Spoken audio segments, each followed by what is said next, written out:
আর এদিকে মহিষবাথানে দেখুন বর্ষবরণের রাতে ডেলিভারি বয়কে পিটিয়ে খুন। মহিষবাথানে ডেলিভারি বয় খুনে গ্রেফতার এক। বাড়ি থেকে ফোনে ডেকে নিয়ে গিয়ে খুন। কি কারণে খুন উদয়নপল্লীতে জানাবেন বিবেক, প্রতিনিধি রয়েছেন সঙ্গে। বিবেক,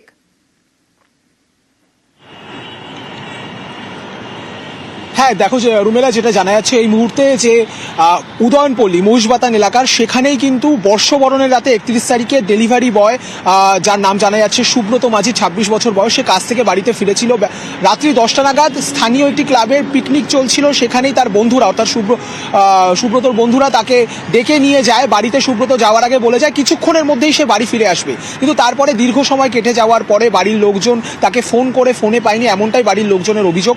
এবং পরবর্তীতে যেটা জানা যাচ্ছে যে রাত্রি 1টা নাগাদ তাকে তার স্থানীয় যে বন্ধু বান্ধবরা রয়েছে তারা, এবং তাদের মধ্যে আরও একটি ছেলের নাম পরিবার সূত্রে জানা যাচ্ছে মৃত্যুঞ্জয় নামের একটি যুবক, তারা তাকে স্থানীয় একজন ডাক্তারের কাছে আহত অবস্থায় নিয়ে যায়। পরবর্তীকালে রাত্রে 3টের সময় প্রাথমিক চিকিৎসার পর আহত সুব্রত মাঝি তাকে কিন্তু বাড়িতে পৌঁছে দেওয়া হয়, এমনটাই কিন্তু পরিবার সূত্রে দাবি।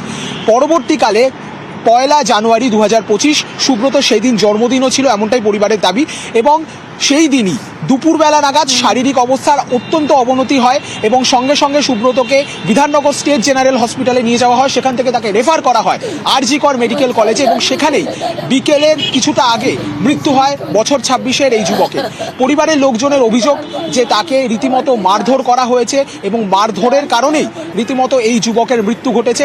এবং বিধাননগরের ইলেকট্রনিক্স কমপ্লেক্স থানার পুলিশ এই গোটা ঘটনা পরিবারের তরফে একটি অভিযোগ দায়ের করার পরে ইলেকট্রনিক্স কমপ্লেক্স থানার পুলিশ তারা তদন্তে নামে এবং ওই দিন ঘটনাস্থলে যারা যারা উপস্থিত ছিলেন তাদেরকে জিজ্ঞাসাবাদ করা হয়। তবে যে মৃত্যুঞ্জয় নামের যুবকের অভিযোগ করা হচ্ছে পরিবারের তরফে, সেই প্রথম ডাক্তারের কাছে নিয়ে গিয়েছিল, সেই সঙ্গে আরও একজন যুবক, তারা ইতিমধ্যেই ঘটনার পর থেকেই কার্যত তাদের কোনো হদিশ পাওয়া যাচ্ছে না, তারা পলাতক, এমনটাই কিন্তু বাড়ির লোকজনের অভিযোগ। অপরদিকে জিজ্ঞাসাবাদ করার সূত্রে বিধাননগরের ইলেকট্রনিক্স কমপ্লেক্স থানার পুলিশ তারা একজনকে ইতিমধ্যে গ্রেফতার করেছে, তার নাম সমুচ মিস্ত্রি, এমনটাই আমরা জানতে পারছি। সেও এই আহত। বেশ, আমাদের নজর থাক। ফোন করে ডাইকে নিয়েছে, সে ডাইকে নিয়ে গেছিল সোনা, ওকে নাকি ওই ক্লাবের ওইখানে পাওয়া গেছে দুটো ছেলে, মৃত্যুন আর একটা ছেলেরা ডাক্তারের কাছে নিয়ে গেছে। যখন হসপিটালে নিয়ে গেছি আমাকে একটাই কথা বললো মৃত্যুন, বলে আমরা বলেছি হসপিটালে ডাক্তারদের মদ খাইয়ে নাচতে নাচতে পড়ে যেয়ে মাথা ফেটে গেছে, তুমি এই কথাটাই বলবা। ডাক্তারের যখন মাথার ছবি করছে বলে কি তুমি বলছো পড়ে গেছে, পড়ে গেলে না সামনে কাটবে না পিছনে কাটবে, পুরো মাথা ঘুরি ঘুরি হয়ে গেছে, রক্ত 2-3 জায়গায় থালগো থালগো দিয়ে গেছে। আমার ছেলে দাঁড়িয়ে এরকম কেন মারলো? ঠিক কিভাবে ও মারা গেছে সেটা এখনো তদন্ত করে দেখা হচ্ছে। এই তদন্তের প্রক্রিয়ার মধ্যে 3 জন ছিল ওরা, তাদের মধ্যে একজনকে আমরা অ্যারেস্ট করেছি, তাকে রিমান্ডে নেওয়া হয়েছে এবং ফার্দার ইনভেস্টিগেশন চলছে। বুনো হাতির হামলায় মৃত্যু হলো ফরেস্ট গার্ডের। বক্সা ব্যাঘ্র প্রকল্পের হ্যামিল্টনগঞ্জ রেঞ্জের এই ঘটনা। মৃত ফরেস্ট গার্ড মদন কুমার দেব। কথা বলবো, আমাদের প্রতিনিধি রাজকুমার রয়েছেন সঙ্গে। রাজকুমার, বক্সা ব্যাঘ্র প্রকল্পে বুনো হাতির হামলা কি ঘটেছিল এক্স্যাক্টলি? দেখো রুমেলা, অত্যন্ত মর্মান্তিক ঘটনা। সেটা কারণ হচ্ছে যে আজকে সকালবেলা যখন বক্সা ব্যাঘ্র প্রকল্পের জঙ্গল থেকে 5টি হাতির একটি পাল লোকালয়ে বেরিয়ে পড়ে, খবর পাওয়া মাত্র কিন্তু হ্যামিল্টনগঞ্জের যে বনকর্মীরা রয়েছে তারা ঘটনাস্থলে চলে যান। কালচিনি চা বাগান লাগোয়া ওই এলাকা থেকে হাতির পালটিকে কিন্তু খেদিয়ে জঙ্গলে তাড়াচ্ছিলেন হচ্ছে বন দপ্তরের কর্মীরা। সেই সময় কিন্তু একেবারে একটি হাতি ওই পাল থেকে তেড়ে এসে যে ফরেস্ট গার্ড যিনি মারা গেছেন তাকে এসে আক্রমণ করে। যেটা জানা যাচ্ছে যে প্রাথমিক অবস্থায় 1 রাউন্ড গুলি কিন্তু ওই ফরেস্ট গার্ড শূন্যে ছুড়েছিলেন, কিন্তু তারপরে আরেক রাউন্ড যখন গুলি ছুটতে যান তিনি, তখন কিন্তু আর ছুটতে পারেননি এবং তিনি পড়ে গিয়েছিলেন। সেই সময় কিন্তু একেবারে হাতি এসে তাকে ধরে পায়ে পিষে ঘটনাস্থলেই তার মৃত্যু হয়। ইতিমধ্যেই এই ঘটনায় কিন্তু একেবারে গোটা এলাকায় শোকের ছায়া। মৃতদেহ ময়না তদন্তের জন্য আলিপুরদুয়ার জেলা সদর হাসপাতালে নিয়ে আসা হয়েছে। এবং এই যে উত্তরের হাতিরা এত মারমুখী হয়ে উঠছে তাই নিয়ে কিন্তু বিভিন্ন মহলে কিন্তু প্রশ্ন উঠছে যে এর কারণ কি।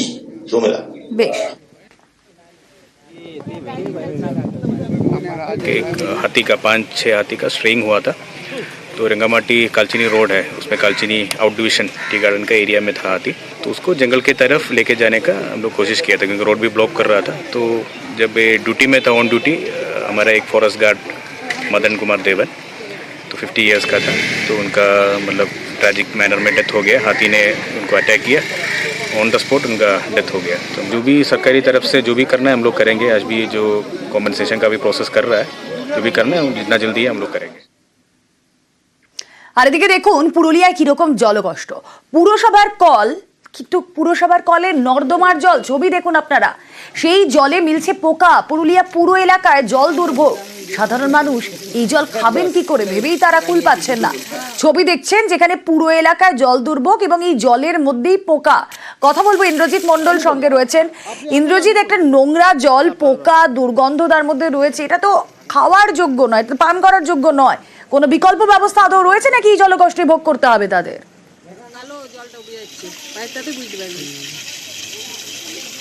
দেখো রুমেলা, প্রথমেই বলে রাখি যে পুরুলিয়া পৌরসভার নলবাহিত পানীয় জল যেটা দেয়া হয় তার নমুনা হচ্ছে এটা।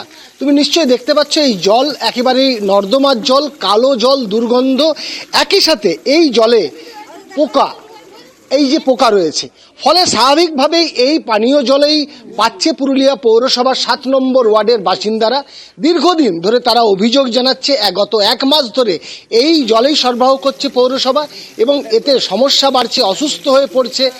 এই অভিযোগ বারে বারে জানাতেও কোনো লাভ হয়নি। আমরা পৌরসভার চেয়ারম্যানের সাথে কথা বলেছিলাম, তিনি আশ্বাস দিয়েছেন যে দ্রুত ব্যবস্থা নেবেন। পাইপ লাইনে কোথায় কি সমস্যা আছে, কোথায় লিকেজ আছে, সেই লিকেজ ঠিক করে দ্রুত যাতে পানীয় জল, শুদ্ধ বিশুদ্ধ পানীয় জল যদি পুরুলিয়া পৌরসভার বাসিন্দারা পায় সেই ব্যবস্থা করবেন। তবে যে জল খেতে হচ্ছে পুরুলিয়া 7 নম্বর ওয়ার্ডের বাসিন্দাদেরকে, তা দেখলে সত্যি আটকে ওঠার মতো। স্থানীয়রা দুর্ভোগে পড়েছেন, তবে প্রশাসনের তরফ থেকে আশ্বস্ত করা হচ্ছে দ্রুত সমস্যা মিটে যাবে। নানান রকম নোংরা আসছে, পোকা আসছে। দুর্ভাগ্য আমাদের যে মিউনিসিপ্যালিটি থেকে এরকম জলটা দিচ্ছে। হ্যাঁ জানিয়েছি, সব করতে আমাদের অনেক দিন ধরে এটা হচ্ছে, আজ প্রায় 1 মাস হতে যাচ্ছে, কিন্তু কিছুতে এগুলো কোনো কার্যকরী হচ্ছে না, কিছু কার্যকরী হচ্ছে না, ওদেরকে বলাই হচ্ছে আমাদের শুধু। জলটা নোংরা, একদম পোকা মাকড় একদম আসছে, খাওয়ার মতো জল নেই। এইসব জল খেলে তো রোগে মানুষ মরে যাবে। আপনারা কি মানে কিভাবে এই জল খাচ্ছেন? কিনে খাওয়া হচ্ছে, যে সমস্যা হচ্ছে কিনে খাওয়া হচ্ছে সবার জলটা, আর এই জল তো আর খাওয়ার মতো নয়। পৌরসভাকে অভিযোগ জানাচ্ছেন না কেন? পৌরসভাতে হ্যাঁ অভিযোগ জানানো হচ্ছে, কিন্তু মানে ওইখানে ঠিক মতো কাজ হচ্ছে না। আসলে ওই ব্যাপারে কেউ আসলে মানে ধ্যানই দেওয়া হচ্ছে না। বিষয়টা আমাদের জল সরবরাহ দপ্তরের কাছে রিপোর্ট হয়েছে, আমাদের লোকরা খতিয়ে দেখছে। এটা সম্পূর্ণ পাইপলাইন, মাটির নিচের ব্যাপার, কোন জায়গায় পাইপলাইন লিক হয়েছে বা পাইপলাইনের মধ্যে জল ঢুকছে কিভাবে, কোথায়, এটা একটু সময়ের ব্যাপার। কারণ কোথায় এটা ঘটছে এটা খুঁজে বার করাটাই বড় ব্যাপার। আমরা খতিয়ে দেখছি, খুব শীঘ্রই ব্যবস্থা নিচ্ছি এটা। বর্ষা কাটলেও এখানে দেখুন ছবিটা, জল যন্ত্রণা মেটেনি। হাওড়ায় জমা জলের সমস্যা, পুরসভার জলের পাইপ ফেটে বিপত্তি। ছবি দেখছেন আপনারা, পাইপ ফেটে জলমগ্ন 2টি ওয়ার্ড। বর্ষা চলে গিয়েছে কিন্তু জলকষ্ট, জল যন্ত্রণা তা ভোগ করতে হচ্ছে এভাবে। দেবাশিস চক্রবর্তী প্রতিনিধি রয়েছেন আমাদের সঙ্গে। দেবাশিস, এমনিতেই খানাখন্দে ভরা রাস্তা, তার উপর দেখছি পাইপ ফেটে জলমগ্ন পরিস্থিতি। প্রতিকা,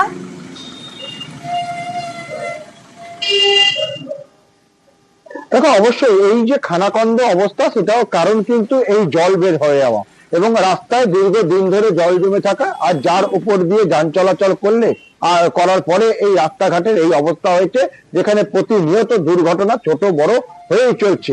আর অন্যদিকে শীতকাল অর্থাৎ বর্ষাকাল দীর্ঘদিন আগে চলে গেলে সেই বর্ষাকালের উপভোগ করতে গেলে হাওড়া পুরসভার 8 নম্বর ও 9 নম্বরের কিছু অংশে আসতে হবে সাধারণ মানুষকে। তার কারণ 6 মাসের বেশি সময় ধরে এই এলাকার মানুষজন কার্যত জলের তলায় বা জমা জলের কষ্টে ভুগছে।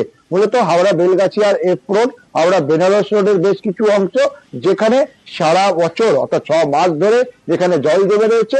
আর হাওড়া পুরসভার ইঞ্জিনিয়াররা তারা বুঝতেই পারছে না কি কারণে এই জল জমে রয়েছে।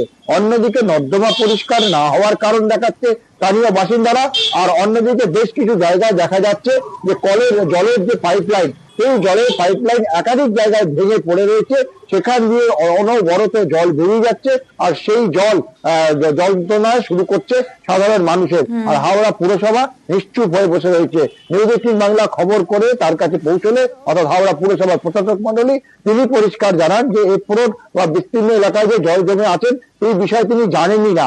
অর্থাৎ এইটা জানার পর তিনি দ্রুত পরিস্থিতি নিয়ন্ত্রণে আনার আশ্বস্ত করেছেন। তবে এখনো পর্যন্ত কোন রকম কার্যকলাপ বা পরিকল্পনা শুরু করেনি হাওড়া পুরসভা। বেশ, জল আসলে পরেই আশেপাশের বাড়ির জল, যেখানকারই জল হোক, এসে এখানটা জলটা ভর্তি হয়ে যায়। এই প্রবলেম, রাস্তা ভরে যাবে একটু পরেই, মোটামুটি 4-5টা অব্দি জল থাকবে এখানে। সমস্যাটা দীর্ঘদিনের সমস্যা হয়ে রয়েছে। এটা জানি না, আমরা কমপ্লেন দিয়েছি, এখনো পর্যন্ত কোনো এর সুরাহা আমরা পাইনি এখনো পর্যন্ত। আমরা যেটা ওই জায়গাগুলো দেখছি যে যখন আমাদের জল আসছে, মানে যে সময় আমাদের পানীয় জলের যে টাইমটা, সেই সময় ওই লো ল্যান্ড গুলোতে, ওই লো লাইন যে গলিগুলো আছে সেইখানে জল অ্যাকুমুলেট করে যাচ্ছে। দিয়ে ওখানে আমাদের কিছু পাম্প বসানোর, ওই যে গলিগুলো যেখানে নেমে গেছে সরু, সেখানে আমাদের একটা অলরেডি কথাবার্তা হয়েছে, নিজে যখন ভিজিট করে। আর